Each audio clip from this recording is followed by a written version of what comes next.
প্রিয় দর্শক সকলকে স্বাগত জানাচ্ছি নালিতাবাড়ি কাগজের পক্ষ থেকে। আপনাদের সাথে আছি আমি অভিজিৎ সাহা। সীমান্ত ঘেঁষা শেরপুরের নালিতাবাড়ি এবং নকলা উপজেলা। ইতিমধ্যেই শীত বেশ জেঁকে বসেছে, শীতে জমে যাওয়ার অবস্থা। কিন্তু নির্বাচন কিন্তু ঠিকভাবে জমছে না। ত্রয়োদশ জাতীয় সংসদ নির্বাচনে শেরপুর ২ নকলা নালিতাবাড়ি আসন থেকে মনোনয়নপত্র দাখিল করেছিলেন ৫ জন প্রার্থী। এর মধ্যে মনোনয়ন যাচাই বাছাই করে জেলা রিটার্নিং কর্মকর্তার কার্যালয় থেকে জানানো হয়েছে মাত্র ২ জন প্রার্থীর মনোনয়ন বৈধতা পেয়েছে।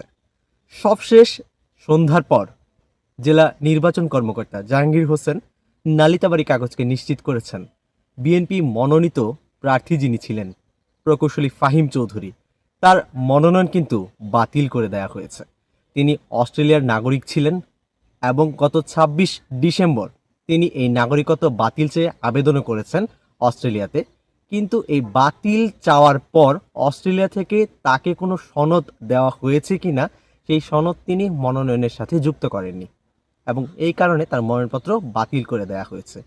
একই সাথে যিনি বিএনপির আরেকজন মনোনয়ন প্রত্যাশী ছিলেন, বিএনপি মনোনীত প্রার্থী হিসেবে মনোনয়ন দাখিল করলেও বিএনপির দলীয় কোনো মনোনয়নপত্র সেই মনোনয়নপত্র দাখিল করতে পারেননি তিনি, ইলিয়াস খান, তার মনোনয়নপত্র বাতিল হয়েছে।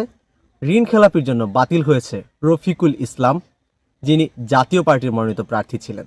এই ৩ জন প্রার্থীর মনোনয়ন বাতিল করে দেয় এখন শেরপুর ২ নকলা নালিতাবাড়ি আসনে বৈধ প্রার্থী হিসেবে রয়েছেন ইসলামী আন্দোলন বাংলাদেশের প্রার্থী আব্দুল আল কায়েস এবং জামায়াতে ইসলাম মনোনীত প্রার্থী গোলাম কিবরিয়া। এবং এখানেও একটি মজার ব্যাপার হচ্ছে ১০ দলীয় জোট যদি হয়ে যায় তাহলে জামায়াতে ইসলাম এবং ইসলামী আন্দোলন এই দুটি দল থেকে যে কোনো একটি দলের প্রার্থী থাকবে এবং শেষ পর্যন্ত যদি কোনো প্রার্থী রিট করে আপিল করে তার মনোনয়নের বৈধতা নিয়ে আসতে না পারে এবং তাদের এই ইসলামী আন্দোলন এবং জামাতে ইসলামের জোট শেষ পর্যন্ত ঠিক থাকে, তাহলে বিনা প্রতিদ্বন্দ্বিতায় জয়ী হয়ে যাওয়ার কোনো প্রার্থীর সম্ভাবনা কিছুটা হলেও রয়ে যায়।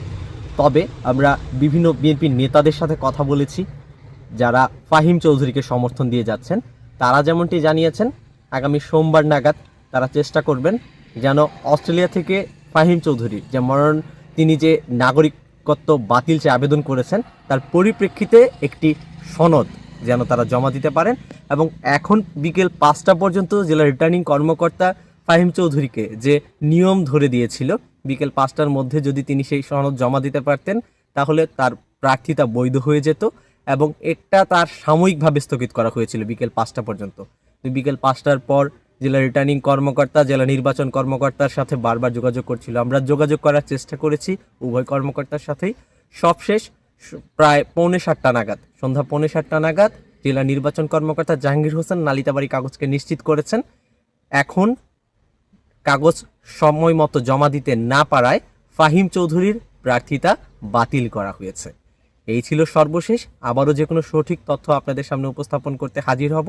সেই পর্যন্ত ভালো থাকুন, সুস্থ থাকুন।